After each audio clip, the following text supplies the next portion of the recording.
মা মনে হয় আমার কম আদর করে এর লিগা।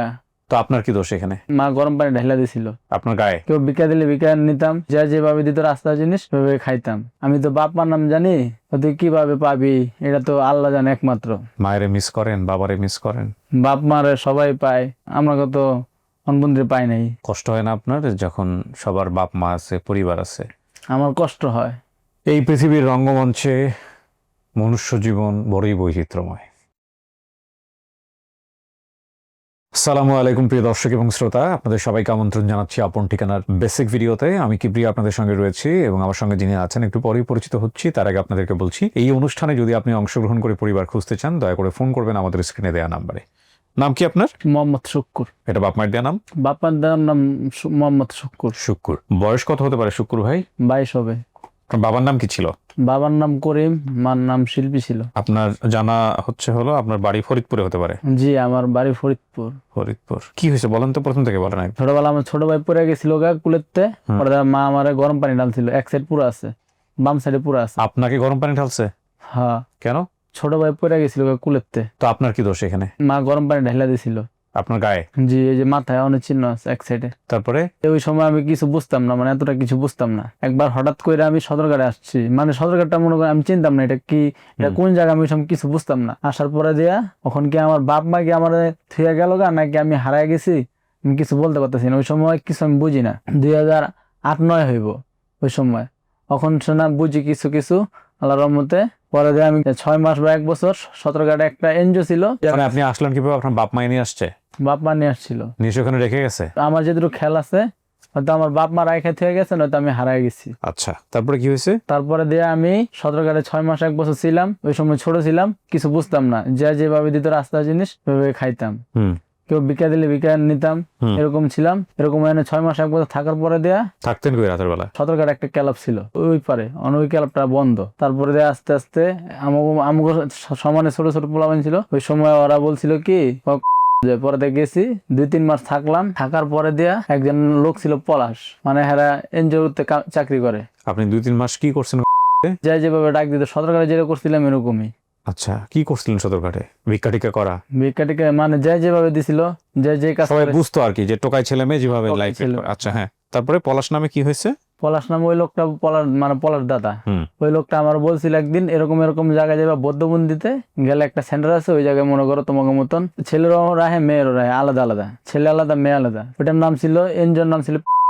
ওইটা থেকে আমি 2-3 মাস ছিলাম। থাকার পরে দেয় ওনারা বললো কি, এটা তো বন্ধ হয়ে যাবো, যাত্রাবাড়ি আছে, মানে হ্যাঁ আরেকটা এনজিও আছে যাত্রাবাড়ি, ওই এনজিওতে আমাদেরকে রাখলো। ওইখানে আবার কি আমাদের পড়ালেখার সুবিধা ছিল না। পড়ালেখার সুবিধা ছিল কিন্তু স্কুলে পড়ালেখার সুবিধা ছিল না। আস্তে আস্তে আল্লাহর রহমতে 3 বছর কাটায় লাইছি। ওইখানে থাকাতে আমি কিছু শিখছি, মানে কি জায়গা রাস্তা সব চিনছি। তারপরে আমি কত বয়সে ঢাকা আসছি, আমার বুদ্ধি জ্ঞান হয়েছে ওই জায়গায় থাকতে থাকতে। আল্লাহর রহমতে আবার কি অনেক লোকরা আমি জিগাইলাম, আমি তো বাপ মার নাম জানি, ভাই ইয়ার নাম জানি না, ছোট ভাইয়ের নাম জানি না। কই কি, তুই কিভাবে পাবি এটা তো আল্লাহ জানে একমাত্র, তুই তো কিছু কইতে পারস না। ওই সময় আরো ছোট, অনেক ছোট, 2010 সালে 11 সালে। পরে দিয়ে আমারে 3 বছর রাখলো। 3 বছর রাখার পরে কি, মানে বাজেটটা শেষ হয়ে গেছে গা। তাদের বাজেটটা শেষ হওয়াতে এটা বন্ধ, একদম বন্ধ হওয়ার 2-3 দিন আগে আমাদেরকে কি বললো, একটা সেন্টার, ওই সেন্টারে আমি আইলাম ফেব্রুয়ারি মাসের 19 তারিখে নাকি ডিসেম্বর মাসের 19 তারিখে আসলাম 2013-তে। পরে দিয়ে আমাদেরকে ওইখানে রাখলো। ওইখানে রাখার পরে দেয়া ওই জায়গাতে আস্তে আস্তে ওই জায়গায় ক্লাবে থাকতাম আর কাজকাম করতাম, পত্রিকা বেচতাম। তারপরে আস্তে আস্তে আসার পরে দেয়া পত্রিকা ভালো লাগতো না, পানি বেচতাম। পানি বেচার পরে দেয়া ওইখানে থাইকা যা কামাইতাম তাই খাইতাম, নিজেরটা নিজে। ওই সময় তো বাপ মার কাহিনী কিছু বুঝতাম না, অনেক মানুষ জিগাইতো, কিন্তু আমি এতটা বুঝতাম না যে আমার যে পরিস্থিতি এরকম হইব। পরে আস্তে আস্তে আমরা কি 5 বছর থাকলাম ওটাতে থাকার পরে দেয়া ওই এনজিওটাও একই হয়ে গেল গা, বন্ধ হয়ে গেল গা। ওটার নাম ওইটাও বন্ধ হয়ে গেছে গা। পরে আমাদেরকে বললো কি, এখন তো সেন্টার বন্ধ হয়ে গেছে, তোমরা তখন এখানে থাকতে পারবা না, তোমরা কি করবা, তোমরা দেখো কি করো। এখান থেকে আবার আমাদেরকে অনেক সুবিধা দিয়েছিল, ভালো ভালো। এখান থেকে আমার জন্মদিন কার্ড করে দিয়েছিল, কিন্তু ওই কার্ডটা আমি না হারাই লাইছি। 2018 সালের পরে নিজে বাসা ভাড়া নিয়ে কাজকাম করে থাকি। কি করেন? কাজকাম করি, কোনো সময় পানি বেচি, কোনো সময় এই যে পার্সেল আমি মনে করেন বোঝা মোজা টানি, আচ্ছা, লেবারি জি, মানে কি যা যেভাবে ডাকে এইভাবেই যাই। বিয়ে শাদী করছেন? না, তো আপনার বাপ মায়ের প্রতি আপনার কোনো রাগ হয় না, অভিযোগ হয় না? আমার যেটা জানা মতে হয়তো আমার মা আমার মনে হয় সতর্কতা থেকে গেছে, নয়তো আমি হারাই গেছি, কিন্তু এমনি আমার মা, আমি আমি বর্তমানে যে বয়সটা আমি চিনবো না, কিন্তু যদি মা যদি চিনে, আমার একটা সাইড পুরা আছে, এই সাইডটা দেখলে চিনবো, বাম সাইডে পুরা আমার। মায়েরে মিস করেন, বাবারে মিস করেন? মিস তো করি, বাপ মারে সবাই সবাই পায়, কিন্তু তো আমরা কত অনবন্ধে পাই নাই। কয় ভাই বোন ছিলেন আপনারা? আমি থাকতে ছোট ভাই দেখছিলাম, ছোট ভাইয়ের নামটা আমি বলতে পারি না। এমন কি হয়েছে যে ছোটবেলায় অনেক বেশি অত্যাচার করতেন, একটু হাবাগোবা ছিলেন, যে কারণে হয়তো বাপ মা সহ্য করে নাই, বা এরকম কিছু প্রতিবন্ধী অনেক সময় কিন্তু করে, অনেক প্রতিবন্ধী বাচ্চাদেরকে ফেলে চলে যায়? আমি এমনি ওই ছোট আমার ভাই পড়ে যাওয়ার পরেতে আমার মা একদিন গরম পানি দিয়েছিল, পরেতে আমি মনে করি কি মা মনে হয় আমার কম আদর করে, এর লেগা ছোট ভাইয়ের বেশি আদর করে, এরপরে তো আমার একটু কম আদর করতো। যে আমি যে হারাইছি সদরঘাটায় লঞ্চে, এটা এটা আমি পুরো কইতে পারতেছি না যে সদরঘাট লঞ্চে যে আমার থেকে গেছে নাকি আমি গেছি তা করে এটা কইতে পারতেছি না, মানে কি আমার ওই সময় কোনো জ্ঞান নাই, কিছুই নাই। ঈদ আসলে কি করেন? আমাদের যে এনজিওতে ছিল, এনজিও আমাকে বন্ধুরা আছে, তাকে লাগে আমরা ঈদ করি। কয়েক বছর ধরে আমি এই যে ইয়াতে আছে না, যে একজন লোক আছে, আমি যেখানে কাজ করি, তো এখানে কমলা, আপেল কমলা কেড়ে দেয়, এটি উড়াই দিই জামালপুরের গাড়িতে। কারণ হেরা আমার দেখা ভালো লাগছে একজনের, হ্যাঁ দেখে আমার কইছে কি, কয় তুই কুমিল্লাতে আয়, তোরা আমি সব ব্যবস্থা করে দেবো, আল্লাহর রহমতে তোরা আমি বাইরের মতন দেখবো, আর আমার বোনরা আছে তোরা সবাই পাইলে নিব, তুই খালি ওগুলোকে তাল মিলে চলবি, ওরা যেভাবে কয় আমি যেভাবে কই এইভাবে চলবি। মানে আমি তার সাথে 1-1.5 বছর ধরে আছি। কষ্ট হয় না আপনার যখন সবার বাপ মা আছে, পরিবার আছে? আমার কষ্ট হয়।